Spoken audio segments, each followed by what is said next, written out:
Hi everybody, this is Christa with the Big Family Homestead, and today I've got another bread recipe that you can put in your stack of recipes for many different things. That's what I love about this particular recipe. It can be used for many different things. So today I'm going to show you Amish white sandwich bread. It can be used for loaves, cinnamon rolls, monkey bread, dinner rolls, you name it, you can use it. So this recipe is, again, this is one you're going to want to hang on to. This is going to be your go-to recipe when folks say, hey, why don't you bring over dinner rolls? You will get asked back every single time when you bring these dinner rolls. I've made thousands of these dinner rolls, let's just say that. So, and I know that seems like an exaggeration, but it's really not. I have literally made thousands of these dinner rolls, and folks ask me every time, oh, can you bring dinner rolls? Can you bring dinner rolls? Whenever we're going somewhere, bring dinner rolls, please, please, please. So this is going to be one for the books. This is going to be your top bread recipe that you'll go to. Now for ingredients, we're going to use 4 cups of water, 1 1/3 cup of sugar. Yes, I said 1 1/3 cup. Then we're going to use 3 tablespoons of dry active yeast, half a cup of butter, which is 1 full stick, 1 tablespoon of salt, and 10 to 12 cups of flour. I know that's a lot of flour, but I'll explain why. All right, the first step in our recipe is we're going to get our yeast proofing. So we've got 4 cups of warm water. It's not like too hot. It's warm, okay? You don't want it too hot. Too hot, you'll kill your yeast. Too cold, and your bread it will not activate your yeast. So we're gonna go ahead and dissolve our sugar. And I forgot my Dutch whisk over there. So I'm going to dissolve this so slowly. I'll be back when this is dissolved. All right, the sugar is now finally dissolved. I did use an organic cane sugar. That's why the water is a little yellow. You can use white sugar if you want. You can even use honey. It's just, you need a sweetener. And the amount of the sweetener is quite a bit. However, there's a reason for that. This sweetener in here makes it the best bread ever. I'm just telling you. So now we need 3 tablespoons of yeast. And what I'll do is I'll just sprinkle this right here on top. Just like so. And I'll give it a little bit. Come on, get out of there. Wants to stick in there. I'm just going to whisk it just a little bit just to kind of get all of the yeast wet. But I'm not going to overwork this. I'm just going to get this yeast wet, and then I'm going to leave it alone. So we're going to let this sit for just a couple minutes, and then we will start by adding our butter and then a little bit of flour and get this going. Okay, so give us a few minutes, be back, and you'll see the yeast activated. All right, as you can see in our bowl here, it's starting to get bubbly. We're gonna go ahead and add our flour before we add our salt. We're gonna go ahead and add I'm gonna add like 5 cups of flour, just so that we can get it incorporated really nicely. I am fluffing up the flour so it's not a heavy scoop of flour. That's 3. I have a hard time counting and talking at the same time. So this is 4 and number 5. So then we're going to we've got our flour on top of our bread, or on top of our water. No, we don't have bread yet. That's what we're working on, right? And 1 tablespoon of salt. You can use whatever salt you like.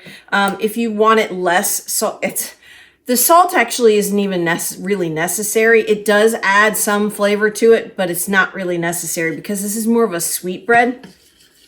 So we're just going to go ahead and mix this. So if you want to use less salt, by all means, you can use less salt. I just have found that the 1 tablespoon works for this particular recipe. Now, if this is too much of a batch for you, you can, well, our cookbook, our first cookbook, our family favorites, has this recipe in it. And I did double what was in the cookbook. So the original recipe is half of this, but I wanted to make a larger batch to show you the many different ways that we can manipulate this bread, which is awesome. And this video and all of the bread videos and all of the sauces and the preparedness videos, these videos are for us to help motivate you to do these things. To make things at home from scratch. We're not always going to be able to buy a loaf of bread from the store, or it's going to cost $8. Well, right now, I think a loaf of bread, the cheap loaf of bread is like maybe $1.50. Sometimes you can get them $1, but for good bread, it's $4 or $5. And it's ridiculous. And so say the artisan bread that I make, those are $4, $5, $6, $7, $8 already. And you can make them at home for less than 50 cents. So we're going to get this nice and smooth. And then we're going to add a cup of flour, probably 2 cups of flour next. I forgot to add the butter. I'm going to add the butter right now before I get any further. So I've got 1 stick of melted butter. If you want to use coconut oil, you can use coconut oil. If you want to use olive oil, go ahead. Vegetable oil, that's fine too. I've done that. I like the flavor of the bread, or I like the flavor of the bread with butter being used instead. So we're going to mix this in before we get any further. See what happens. This is not Hollywood, folks. This is not Food Network. Not at all. We don't have millions of people walking around doing everything for you. I'm doing this by myself. So get that incorporated. We're going to add some more flour. And again, we're fluffing this up so it's not heavy. There's 2. So we're at 7 cups of flour right now. And we will add between 10 and 12 cups, depending on the humidity in the air. It's a cool day. I do have the windows open. The heat is off because the sun is shining. It's absolutely gorgeous. So when the sun is shining in the house, it gets pretty warm in here. So I open up a couple of windows even when it's 40 degrees outside or even colder. Because I'm at that stage of my life where my thermostat is broken. And I need it cooler in the house, so, which is torment for the rest of the family. All right. Now, all right, we're gonna add a couple more cups of flour. So 7, 8, 9. And we're gonna keep going, and I'll keep incorporating flour, and we'll come back when it's close to being time to knead it. All right, now we need to dig in with our hands. I'm up to 11 cups of flour, and it's getting a little difficult to mix with the Dutch whisk. So now it's time to dig in, get your hands dirty. If you have a stand mixer that can hold this amount, great. That would be ideal because this is a lot of dough. I generally, when our KitchenAid was working, it's broken now. It needs a new worm drive or something like that. I can't remember. When it was working, I could put this amount in there, but it was struggling. That's probably why we need a new worm drive. So I can put this amount in our Bosch mixer, but I wanted to show you what it looks like when you're not using a mixer. So as you can see, it's taking all that 11 cups of flour in. There's still a little bit on the bottom, but that's okay. It will work into it. This is a little bit more difficult than the smaller amount, but that's okay. It's a good arm workout. Take your aggression out on the dough when you're irritated with what the government's doing, or what your kids are doing or not doing. make this, get irritated with the bread. Ooh, now it's getting a little sticky. I need to add a little bit more to the top. Not too much, because we don't want to add too much flour. Too much flour and it'll become a brick. And I've made plenty of bricks. And see, I'm just turning the bowl and just kind of folding it in half. I will put it out on the counter here in a minute, because the bowl is getting a little small. So let me go ahead and move this and this and this. And let's just let's put some flour on the counter here, just so that it doesn't stick. And get this cleaned out, put it on top. There we go. Now this, when it's on the counter, I basically just fold and turn, just like what I'm doing in the bowl, but I'm using my hand. And I'm sure that there is the professional way to do this. This is how I learned. So it works for me. You find what works for you. As long as the dough gets kneaded, we're fine. All right, so I've got a lot stuck to my hand still. Not, I guess I shouldn't say a lot. There's some. I'm gonna just kind of fold that in there. And we're just gonna keep kneading this until it's a nice smooth dough. It's just about there. So we only needed a little over 11 cups of flour. Oh, see, there was a spot there that had some dry flour in it, so we've got to mix that in. We don't want that. We don't want big pockets of flour in our dough. So we got to keep mixing. And we may need to add a little bit to the top here because it's just a touch sticky. But maybe if I just flip it around, you just got to work with it. There we go.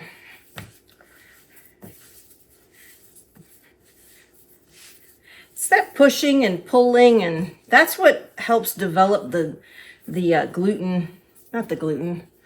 I don't remember what Paul Hollywood calls it. I learned a little bit from him. Not too much. I don't watch a lot of TV, but a long time ago when I was learning how to make bread, I watched some of his videos. And I remember one video he said that his father taught him how to make bread, I believe. His father said, if you're not using both hands to knead the bread, then you only get paid half. So he always used both hands. All right, so we're good. It's a touch sticky, but that's okay. It's not, it's kind of holding its shape here. So we press down, it springs back up, which is what we want. So we're gonna put this into a greased bowl, cover it with plastic, and leave it sit for an hour in a warm place. And then we'll come back and I'll divide this out and show you what we're gonna do next. All right, folks, so we waited our hour, and you can see I actually increased the size of the bowl. The bowl that I was using to knead it all in was half the size of this bowl. This makes a lot of dough, okay? So we're gonna divide, we're gonna put it onto a floured counter, lightly floured. We're gonna divide this into 4 pieces. So here we go. We're gonna move this over here, put some flour down on the counter. And then we're gonna put this out on the counter here. There's a lot of it, as you can see. So, since I greased the bowl, actually what I'm gonna do is I'm gonna knock this down here real quick because it is super big. I don't want it to flop all over the stove here. I don't have a very big workspace here to where you can see everything. So, there we go. All right, now we're gonna go ahead and put a little bit more flour on top, and we're gonna knead this just a little bit, not a lot. just so that it's not sticky. It was a little bit sticky just because it had been rising for so long. But that's okay. We're just gonna knock the air out of this, and then we'll divide this into 4. Okay, so there we go. We got a nice, smooth, humongous ball of dough here. So we're just gonna divide this into 4. And if you want to be super, not super picky, but exact with your measurements, you can measure these on a scale so that you have the exact amount of dough divided into 4. These should be about, I can't remember, maybe a pound, pound and a half. I'll get my scale here in a second to tell you how big these are. But I'm just going to divide these out, put them in a, roll them over, and I'm going to set them over here where I've put some grease just so that it doesn't stick. And then I'll put some plastic over it while we work with all the different steps. And that way it doesn't dry out. But we'll get these rolled over here real quick.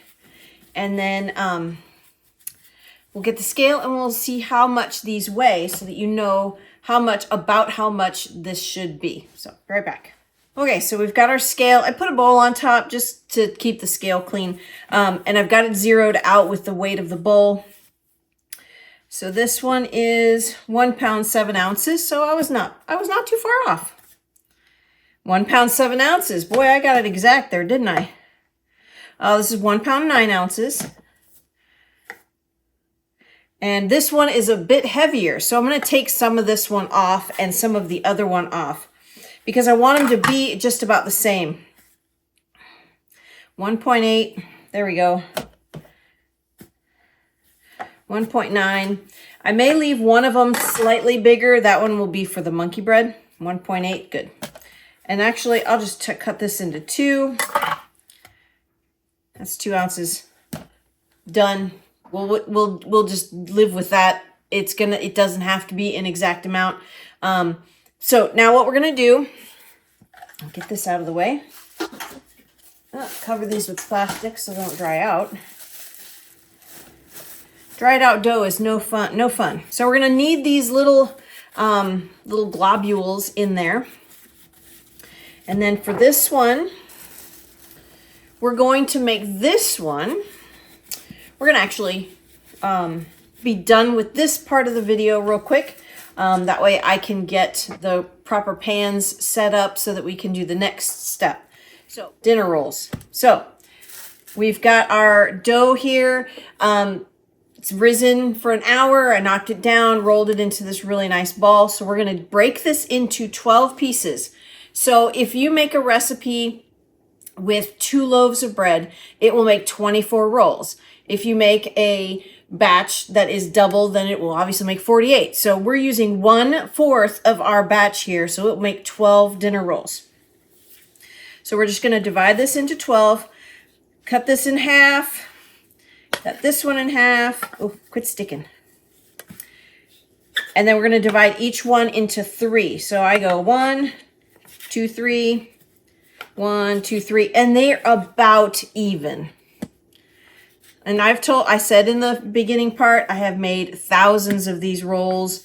Everybody loves them. They're delicious. So now is the easy part. We're going to go ahead and take our roll and just tuck it under. Just like so. So it's nice and smooth on top, ugly on bottom, but that's okay. You're going to put it in the pan just like this.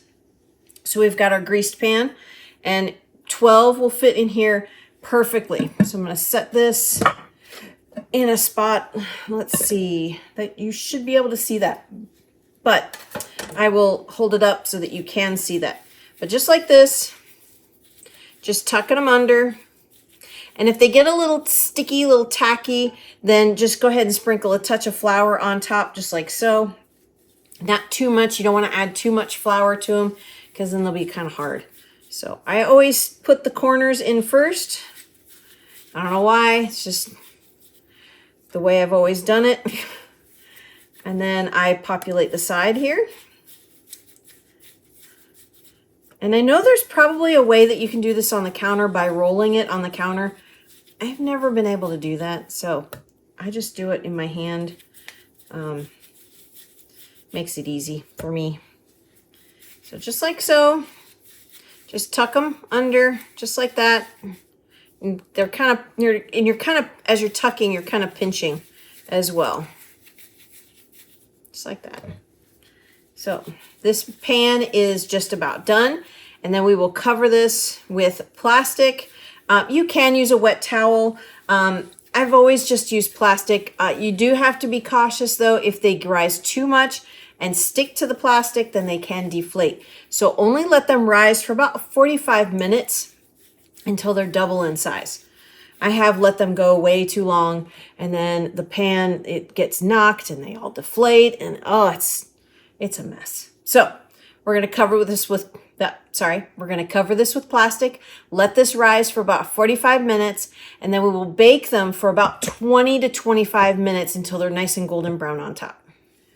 All right, the dinner rolls have risen. They're doubled in size. They're just now starting to touch the plastic. So we want to make sure we carefully remove this off the top here, because sometimes they'll collapse if you rip the plastic off like a Band-Aid, and that it'll still be a delicious dinner roll, but it just won't look as pretty.